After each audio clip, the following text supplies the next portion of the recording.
everyone. I hope everybody is having a glorious day. Today, I want to talk to you about Matthew 24, the second coming of Christ. We are currently having numerous cases of domestic terrorism in our nation.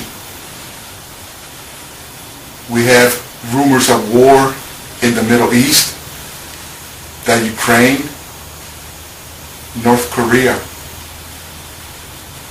We as Christians, we need to think about the second coming of Christ today.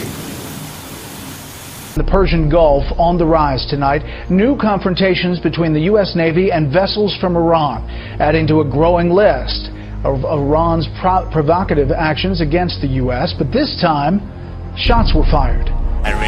All four boats you see here are Iranian Revolutionary Guard Corps vessels approaching at a high speed and apparently on a collision course with a U.S. Navy destroyer in the Strait of Hormuz. This video shot from the USS Nitsa.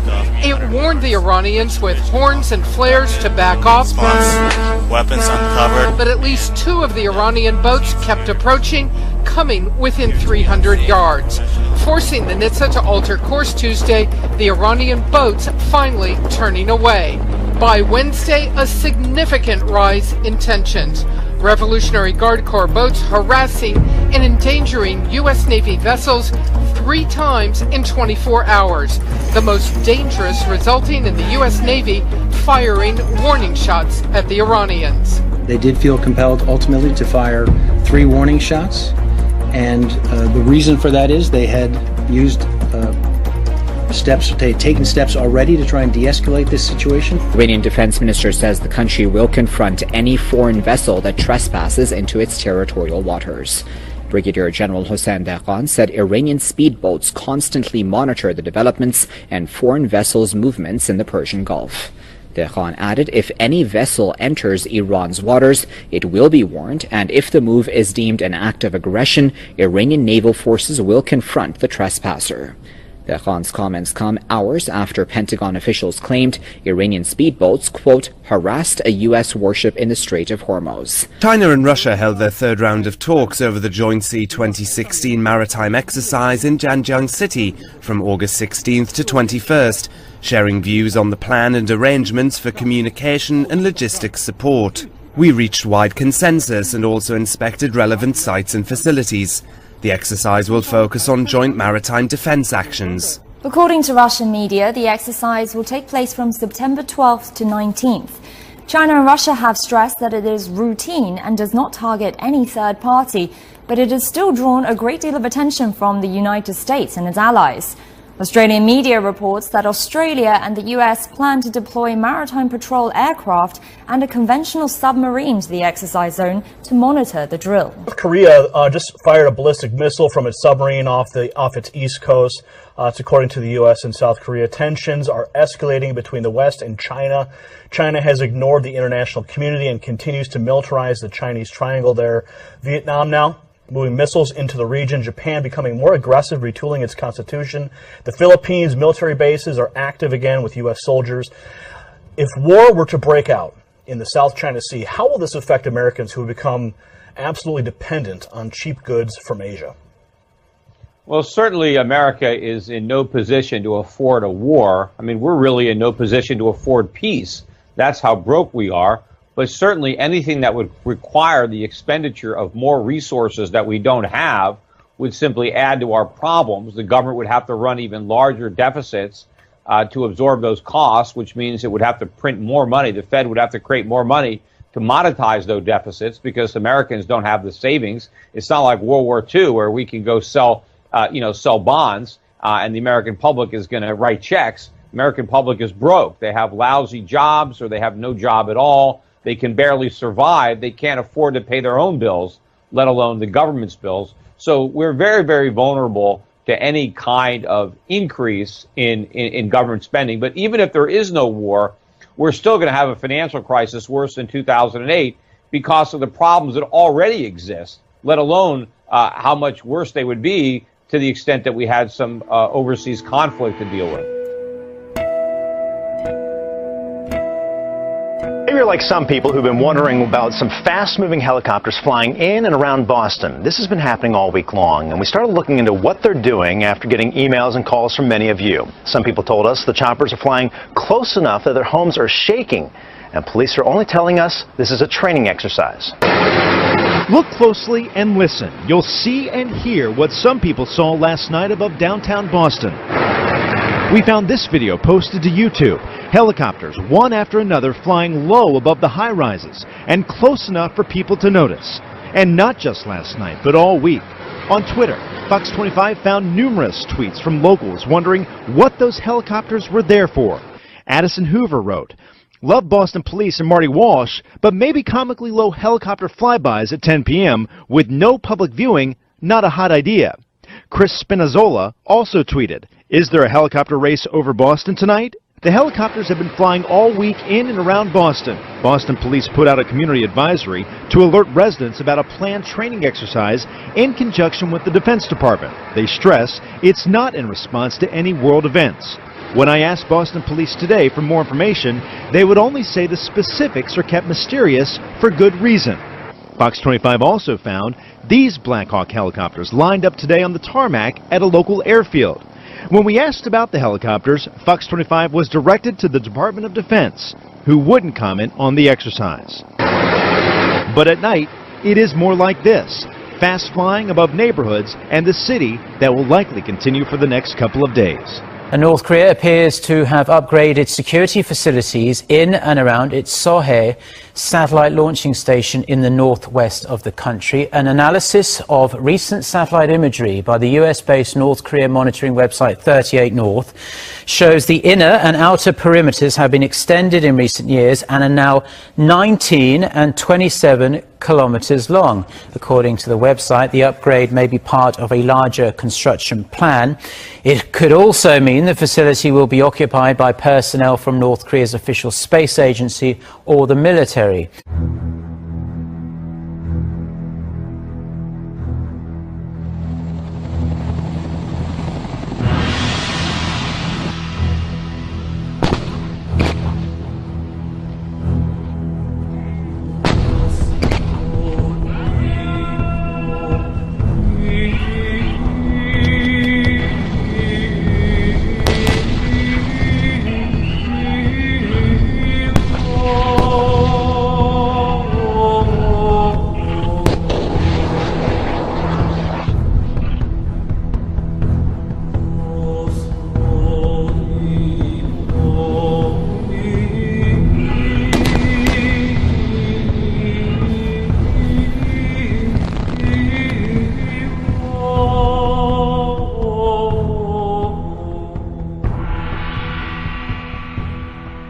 Russia has launched large-scale SNAP military drills, putting its troops on full combat readiness in districts bordering Ukraine and the Baltic states.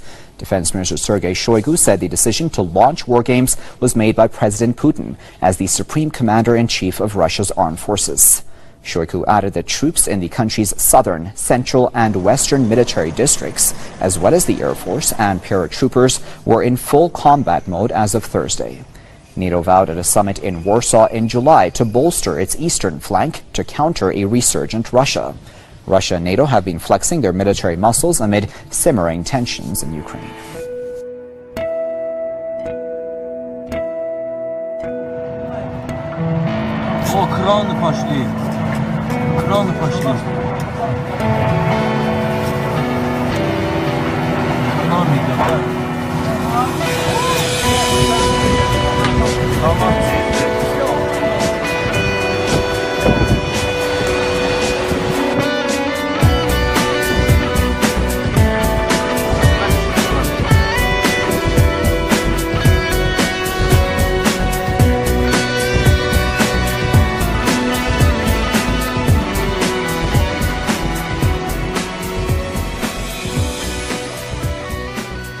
Earlier this week, Russia's Vladimir Putin reportedly told Egypt's President Abdel Fattah Sisi that he would be willing to host direct talks between Israeli Prime Minister Benjamin Netanyahu and Palestinian President Mahmoud Abbas. The talks would take place in Moscow. Putin did speak to Netanyahu by phone Tuesday. According to press reports, they did discuss the Israeli-Palestinian peace process. Russia is now in the middle of Syria's civil war.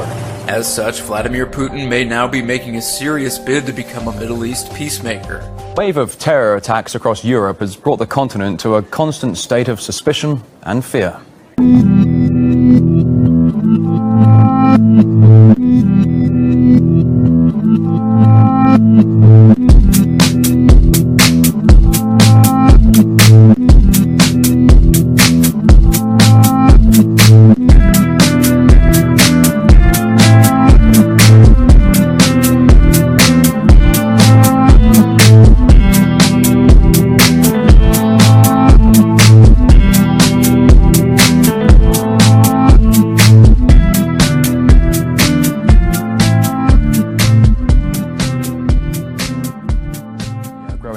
The British government has taken an unexpected and potentially shocking step.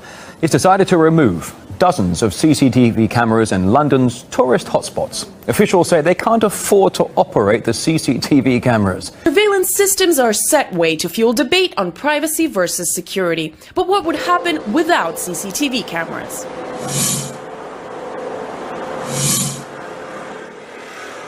Home to Big Ben and Houses of Parliament, Trafalgar Square, Oxford Street, Buckingham Palace, Westminster Abbey and Soho, Westminster, a borough in central London, major tourist trap is scrapping its CCTV camera network to save money due to a running cost of up to £1 million a year. The cost of removing the cameras, however, is £300,000. Tourists are not too ecstatic about this. I think that having CCTV around makes people feel a lot safer, especially at night. Definitely not a good thing. As a tourist, you'd like to feel comfortable where you are. And so do Londoners. Keep the cameras because, as we've seen in Orlando and we've seen in Paris, and it continues to be a constant threat in the Western democracies, part of the fight against that is surveillance. I don't think it's a good idea to try and save money that way. Decades of experience at Scotland Yard, investigator and terrorism expert David Weitzetz says scrapping CCTV cameras can have major consequences. I think it's a crazy idea, absolutely crazy. In terms of the fight against terrorism, the loss of the cameras is awful. If we go back to 2005 when we had terror attacks in London, on 7/7, 52 people were murdered. We used extensively CCTV. The loss of cameras in a situation like that will be absolutely devastating for the police. That's also exactly what the police told us. CCTV is a vital tool in combating crime. We are concerned that loss of camera coverage may mean London is less safe and security could be affected.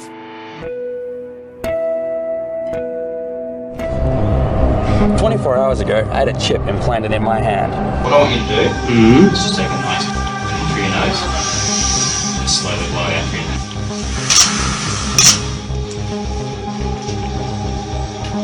Press let go. And it's going to allow me to open doors. And it can operate the lifts. 3, going down. And it will allow me to interact with any system in the digital world. For instance, when I wave my phone over it, it can transfer my virtual business card. But it can be a little bit tricky.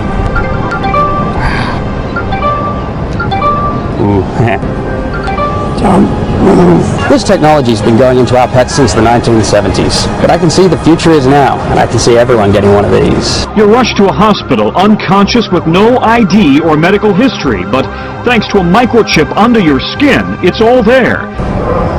I can see you asking yourselves already, why would I do this? Well, one word, convenience. Why should I have 5 cards in my wallet when I can replace it all with one chip in my hand? While religious movies have become a boon for the box office, a new survey by the Pew Research Center has found nearly 23% of grown Americans are non-religious or agnostic.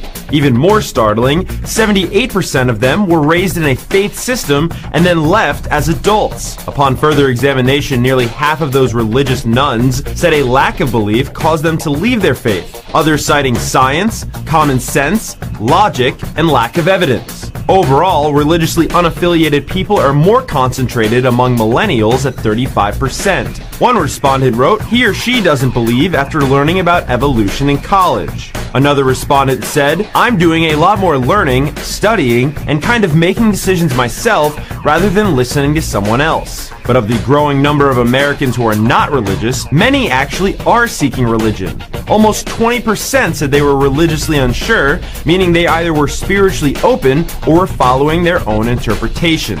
The scenario is familiar: black community, negligence, and lead poisoning. But instead of Flint, Michigan, this is East Chicago, Indiana. They got a water crisis there. We're going to have looks like we might have a land crisis here. East Chicago's West Calumet housing complex, which houses about 1,000 residents, is being demolished due to lead-contaminated soil. The public housing complex was built in the shadows of two major lead plants in the 1970s. But it wasn't until 2009 that the Environmental Protection Agency deemed the area a Superfund site, meaning it was a hazardous environmental waste site that requires cleanup. The EPA's lead threshold for emergency cleanup is 1,200 parts per million, also called ppm for short. At one property in the complex, the lead concentration was found to be 75 times that in 2014. Residents were first publicly alerted of the contamination this May when the EPA posted these signs around the neighborhood. It's horrible. Why were we the last to know? Since then, the 1,000 or so residents have dealt with a whirlwind of developments. First, the mayor asked those living there to relocate while the EPA cleaned the soil. Shortly after, the housing authority announced the complex would force residents to leave. The local elementary school is also moving its students across town. The EPA is hoping to get everyone relocated in the next 4 to 6 months before demolition begins. A new investigation's now underway into Havelock North's water contamination. The Hawke's Bay Regional Council has growing concerns about maintenance of the water bores linked to the tummy bug outbreak, which has affected thousands of people. As scientists continue digging for answers,